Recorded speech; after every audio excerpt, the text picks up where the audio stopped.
I have to say that, well, maybe real estate related was PropStream, because it's super handy on the go to be able to like pull up a property on my phone and be like, okay, I get all the details about a property when I'm looking for them. Um, like my job is mainly to be looking for more properties. So in that space, PropStream is pretty good for that.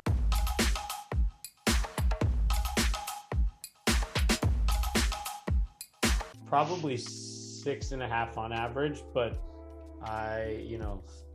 my goal is 8.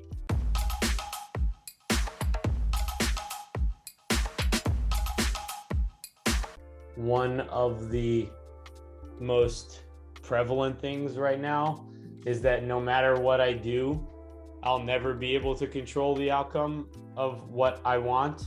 Like, I can do a lot of things that'll help increase my chances of getting to where I want to be, but I can't ever guarantee it. Like, even in diet, right? You could starve yourself, but that doesn't mean you're necessarily going to lose fat. You might lose a lot of muscle. Like, there's always going to be a percentage that's out of your control. Just knowing that and like accepting it is good, because then it also makes me realize, like, all right, if I screw up, I don't have to hate myself.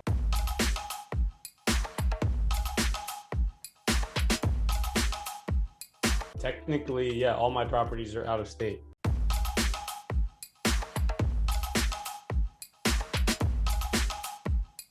I came 1 week away from house hacking, and I'm actually in the process right now to potentially house hack here in Austin. And so I'm looking again, but I don't know if it'll go through. This is now my third attempt at trying to house hack in Austin.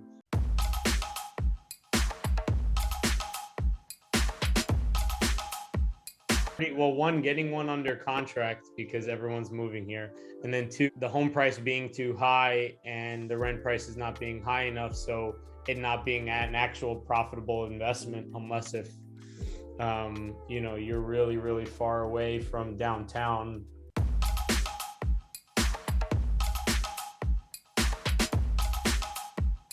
I leave that up to contractors.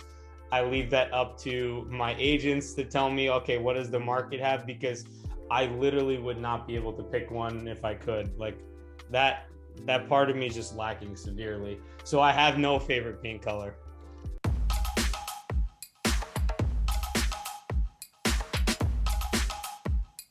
It depends where. Like, if it's a brand new market, it'll probably take me like 5 minutes or so. But if it's and it also depends what kind of investment.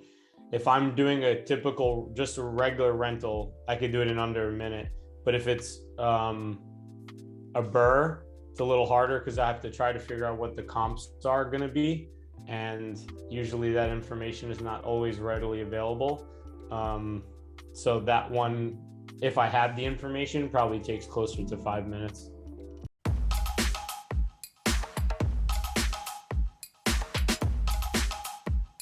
The first 2 months was like 30 minutes. Then after that, it was like 15 minutes for a while. And then from 15 minutes, probably for like the next 6 months, dropped down to 10. And then from 10 to, call it somewhere between 1 to 5 over the last year or so.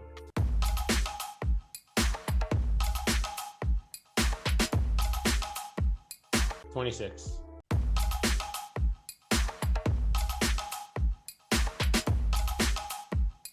Conventional, unfortunately. I didn't use a conventional loan since that first property, and now I'm applying for one with this house hack in Austin, and they just want to know everything about your life.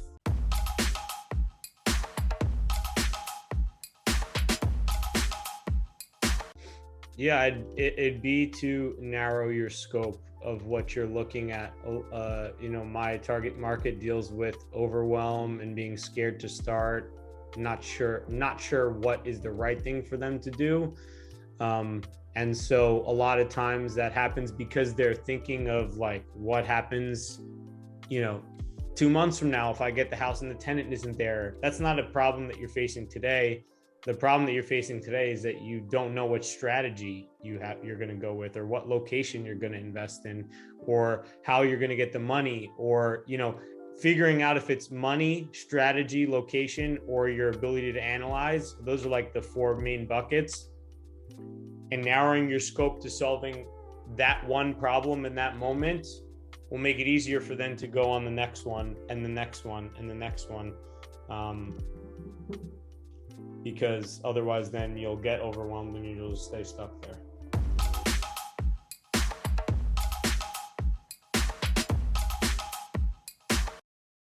Trying to bulk together all of my real estate investing work all at once.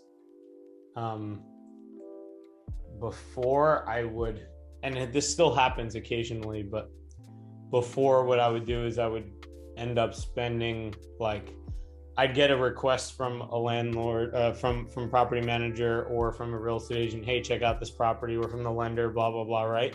And I would stop what I was doing to go do that thing. And then there'd be all of this cost of context switching back to that task, and then going into that task and coming out of that task. And it's like, all right, what was I doing? And then that person gets back to you like an hour later. So you're never really focused on anything because you're just kind of bouncing back and forth between a bunch of things. So trying to like handle everything a couple days a week that comes your way, to like kind of put it all in one time slot. So I budget like 2 hours twice a week to like kind of see, okay, what do I have to do? Is there something I have to look at? Is there something that needs my immediate attention? Now, like if is something that needs my immediate attention, I'll handle it. But 99% of everything is not a firestorm. They pretend like they're a firestorm, and then they get your attention, then you're sucked in. It's too late.